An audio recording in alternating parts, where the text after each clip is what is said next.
सहनाववतु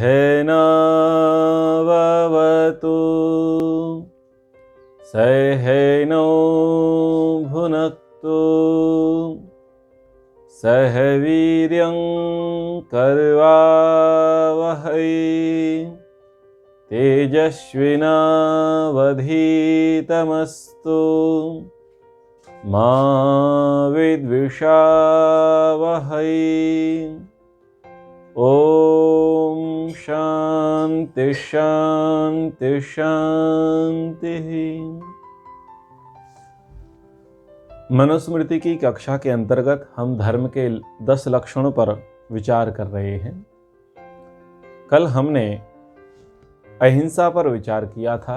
आज हम धैर्य और संतोष पर विचार करेंगे। धैर्य धर्म के लक्षणों में पहला लक्षण है और यम नियमों के अंतर्गत संतोष का विधान किया गया है। धैर्य और संतोष देखने में, पढ़ने में एक जैसे लगते हैं कि धीरज रखो, संतोष रखो, परंतु धैर्य और संतोष एक जैसे नहीं है, पर्यायवाची नहीं है। धैर्य कार्य के पूर्ण होने से पहले की स्थिति है और संतोष कार्य समाप्ति के बाद जो परिणाम आया है वो स्थिति है। अगर सरल अर्थों में हम समझने का प्रयास करें कि जो भी हम कार्य करें वो बुद्धिमत्ता पूर्वक करें, सोच समझ करके करें, निपुणता के साथ करें, कुशलता के साथ करें और हड़बड़ी में ना करें, जल्दबाजी में ना करें, धैर्य पूर्वक करें, तो वो उस प्रोसेस को हम धैर्य समझें। कार्य करने के बाद जो परिणाम आएगा उस परिणाम से हमें सेटिस्फाई होना चाहिए, उसमें हमें संतुष्ट होना चाहिए, उसमें हमें संतोष करना चाहिए। तो संतोष क्या हुआ इस परिभाषा में? कार्य के समाप्ति के बाद जो परिणाम आया उस परिणाम में हमने संतोष किया है और कार्य को हमने आरंभ किया है तो वो धैर्य पूर्वक किया है, बुद्धि पूर्वक किया है। तो मनु महाराज ने धर्म के लक्षणों में सबसे पहले बताया है धृति अर्थात धैर्य। इसको धर्म के अंतर्गत इसलिए लिया गया क्योंकि यह एक आंतरिक दिव्य गुण है जिसके माध्यम से हम सभी प्रकार के धर्माचरण को अंतिम रूप देने में समर्थ हो पाते हैं। इस गुण को धारण करना इसलिए आवश्यक होता है क्योंकि जब हम अपने जीवन पथ पर आगे बढ़ते हैं तो देखने में आता है कि अनेक प्रकार की कठिनाइयां, समस्याएं, बाधा, विघ्न आदि हमारे मार्ग पर व्यवधान उत्पन्न करते हैं और उस समय यदि हम धैर्य खो बैठते हैं तब हम अपने मार्ग से हट जाते हैं अथवा हम कोई अन्य कर्म कर बैठते हैं, अन्याय कर बैठते हैं अथवा कुकर्म कर बैठते हैं। जब हम सत्यनिष्ठा के साथ, ईमानदारी के साथ लंबे काल तक कठिन परिश्रम करते रहते हैं फिर भी कोई उत्तम परिणाम नहीं दिखता तो शीघ्र फल प्राप्ति न होने से उस समय हम विचलित या भयभीत हो जाते हैं और उस कार्य को छोड़ देते हैं। प्रारभ्यते खलु विघ्न भयेन नीचे, कार्य को आरंभ तो करते हैं लेकिन ऐसा लगता है कि कार्य को हम पूरा नहीं कर पाएंगे तो बीच में ही हम कार्य को छोड़ करके भाग जाते हैं, यानी हम उस समय धैर्य नहीं रख रहे होते हैं। और धर्म के 10 लक्षणों के अंतर्गत जब धैर्य को कहा तो उसका सीधा सा संबंध है हमारे सामाजिक जीवन से, हमारे व्यक्तिगत जीवन से और हमारे आत्मिक उन्नति के क्षेत्र से। योगाभ्यास के क्षेत्र में, ईश्वर प्राप्ति के क्षेत्र में, धर्म के अनुष्ठान में धैर्य रखना अत्यंत आवश्यक है। कहा गया है सातु दीर्घ काल निरंतर यत सत्कारा सेवितो दृढ़ भूमि। योगाभ्यास भी दीर्घ काल तक बड़े ही धैर्यपूर्वक निरंतरता से करना पड़ता है, तब जाकर व्यक्ति सफल होता है। उसमें भी शीघ्र सफलता नहीं मिलती, उसमें भी धैर्य की आवश्यकता होती है। सुख और दुख, ये जो चक्र हैं, ये दिन रात्रि की भांति बदलते रहते हैं, सदैव स्थायी नहीं रहते। न सुख सदा रहता है, न दुख सदा रहता है। एक सामान्य व्यक्ति जहां सुख में उन्मत्त हो जाता है और दुख में अधीर हो जाता है, वहीं जो धर्म के स्वरूप को समझता है, धर्म के मर्म को समझता है, वो व्यक्ति दोनों ही परिस्थितियों में क्या सम रहता है। और इसी सम रहने को गीता में कहा, सुख दुखे समे कृत्वा लाभा लाभो जया जयो। सुख दुख, लाभ हानि, जय पराजय, मान अपमान, इन अवस्थाओं में सम रहना चाहिए। और सम तब रहा जा सकता है जब व्यक्ति के अंदर धर्म का प्रथम लक्षण धैर्य विद्यमान होगा। आपने एक प्रसिद्ध उदाहरण खूब सुना होगा कि भगवान श्री रामचंद्र जी को यह संदेशा आया कि आप राजपाट संभालने वाले हैं, तो उनके चेहरे पर उनकी बॉडी लैंग्वेज, उनकी भाव भंगिमाएं कुछ परिवर्तित नहीं रही। सुखद समाचार में वो सम थे। और कुछ काल बाद उनको ये समाचार मिला कि राजपाट का कार्यक्रम आपका रद्द हो चुका है, अब आपको वन के लिए प्रयाण करना है। तब भी उनके चेहरे पर कोई परिवर्तन नहीं आया, उनकी बॉडी लैंग्वेज में कोई चेंजेस नहीं आया, और उस दुखद समाचार से वो दुखी नहीं रहे। तो दुखेषु अनुद्विग्न मनः सुखेषु विगतस्पृहा बीत राग भय क्रोध स्थित धीर मुनि उच्यते। दुखों में, दुख आने पर जिसका मन व्याकुल नहीं होता, और सुखों में, सुखों के आने पर उनमें भोगजन्य सुख की कामना लालसा नहीं करता, जिसके राग भय क्रोध दूर हो गए हैं, उसी को धीर लोग, बुद्धिमान लोग, स्थित प्रज्ञ कहते हैं, मुनि कहते हैं। यानी दोनों ही परिस्थिति में हमको सम रहना है, समान अवस्था वाला रहना है, और वो तब हम रह पाएंगे जब हमारे अंदर धैर्य विद्यमान होगा। सहसा विदित न क्रियाम अविवेका परमाम पदम वृणते ही विमृश्य कारणम गुण लब्ध्वा स्वयं एव संपदः। क्योंकि जल्दबाजी में कोई कार्य नहीं करना चाहिए। बिना सोचे किया गया कार्य घर में विपत्तियों को आमंत्रण देता है। जो व्यक्ति सहजता से सोच समझकर विचार करके अपना कार्य करते हैं, लक्ष्मी तो स्वयं ही उसका वरण कर लेती है। बुद्धिमानों ने कहा, बिना विचारे जो करे सो पाछे पछताए, काम विगारे आपनो जग में होत हंसाए। तो जो भी कार्य करना है, सोच समझ करके करना है, बुद्धिपूर्वक करना है, धैर्य के साथ करना है। और बिना धैर्य के कोई भी कार्य सिद्ध नहीं हो सकते।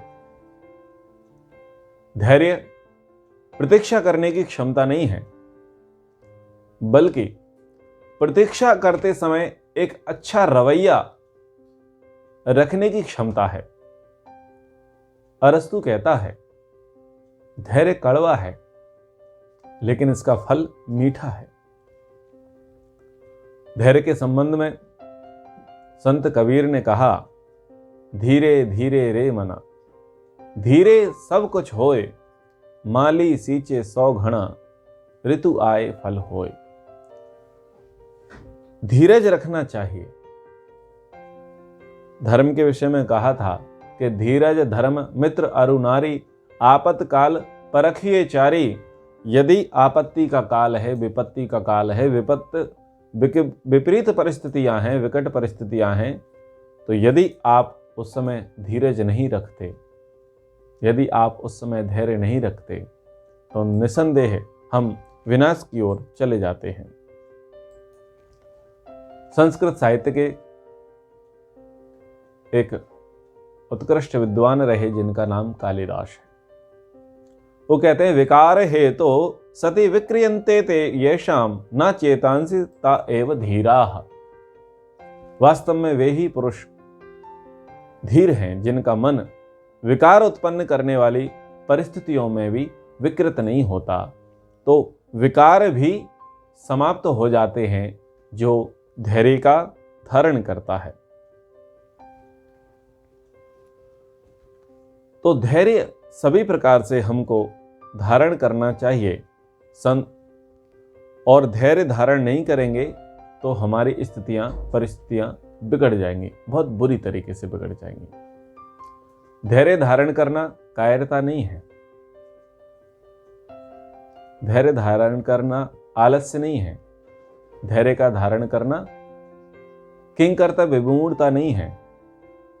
धैर्य धारण करना दीर्घ सूत्रता नहीं है। पचाना आना चाहिए।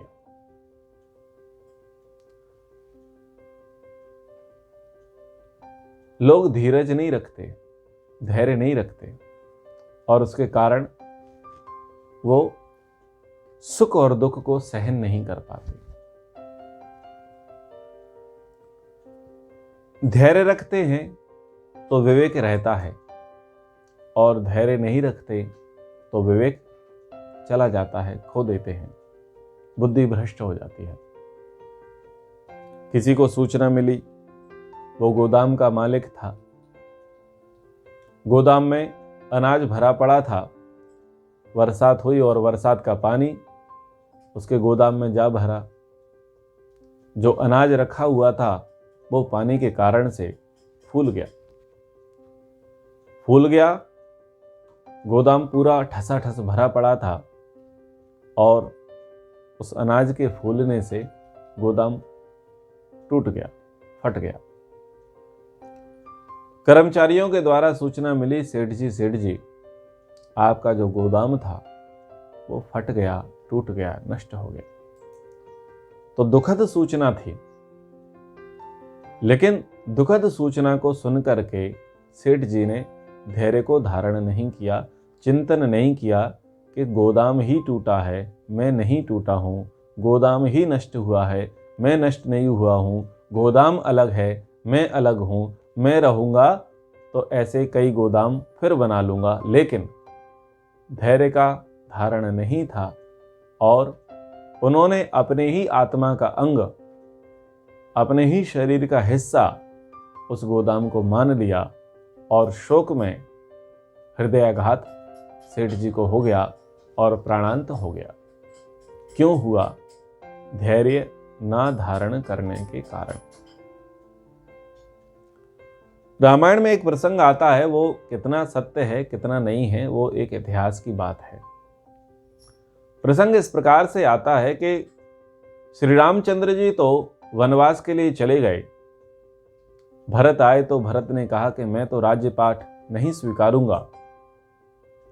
तो श्री रामचंद्र जी का राज्याभिषेक करने के लिए, उनका मुकुट उन्हें ससम्मान वापस लौटाने के लिए अपनी सेना के साथ, माताओं के साथ, गुरुवर के साथ वो जहाँ पर श्री रामचंद्र जी, लक्ष्मण और माता सीता रह रहे थे उस ओर चल पड़े।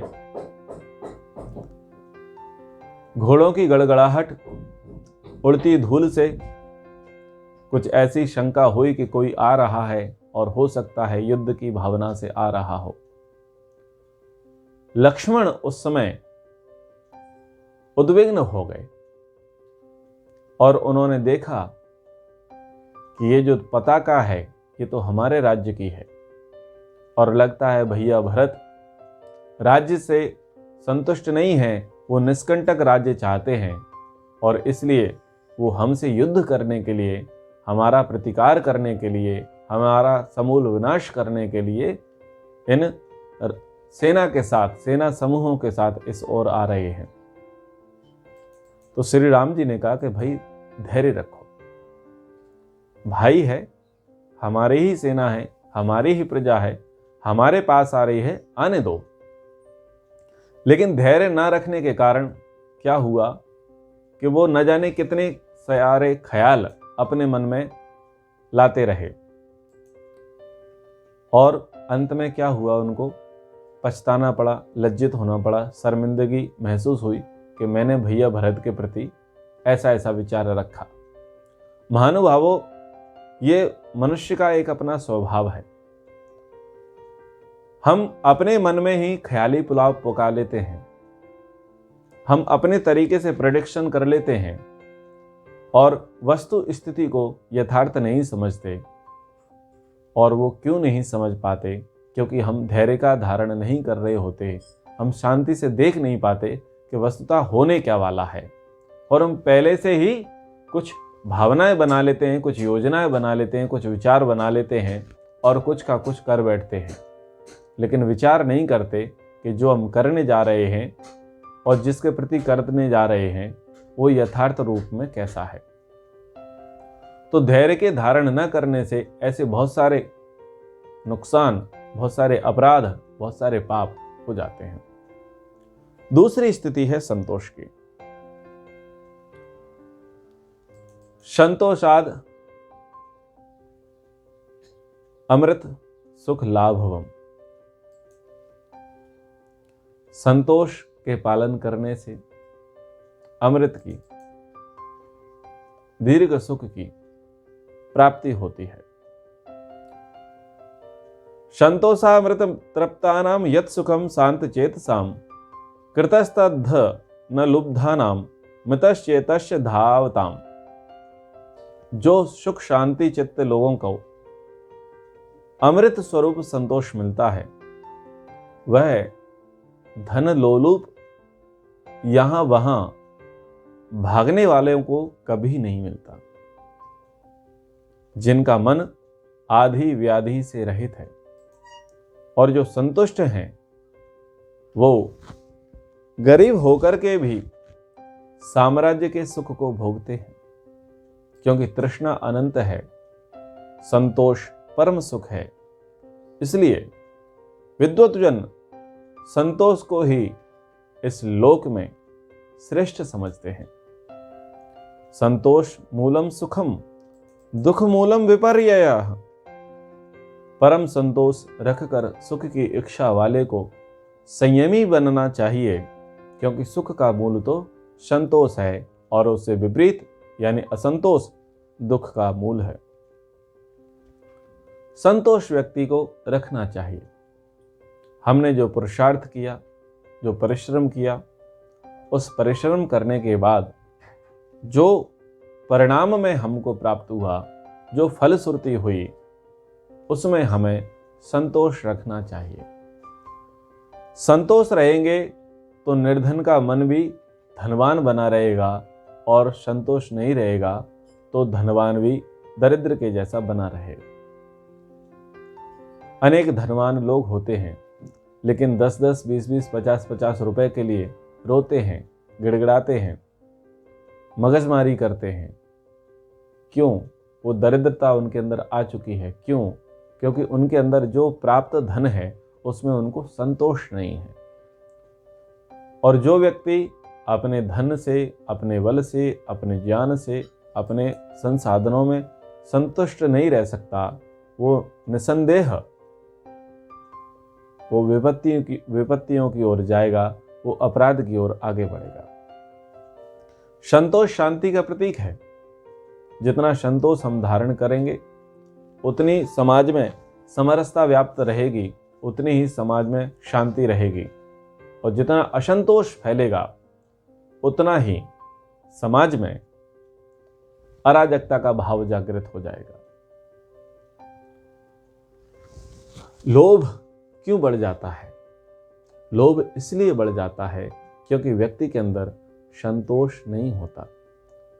कामनाएं पर कामनाएं, इच्छाओं पर इच्छाएं, वासनाओं पर वासनाएं क्यों बढ़ती चली जाती हैं? क्योंकि व्यक्ति के जीवन में संतोष नहीं होता। तो जो प्राप्त है उसमें व्यक्ति को संतोष करना चाहिए, क्योंकि संतोष श्रेष्ठ धर्म है और अमृत को देने वाला है, सुख को देने वाला है, शांति देने वाला है।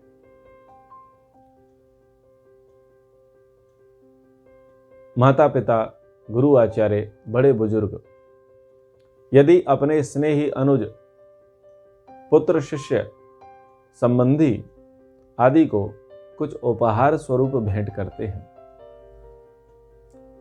और उस उपहार में यदि हम संतोष नहीं करते तो उस उपहार को देने वाले की और उस भावना की अवहेलना है, अवमानना है, अपमान है, अवज्ञा है, और ये बहुत बड़ा पाप है।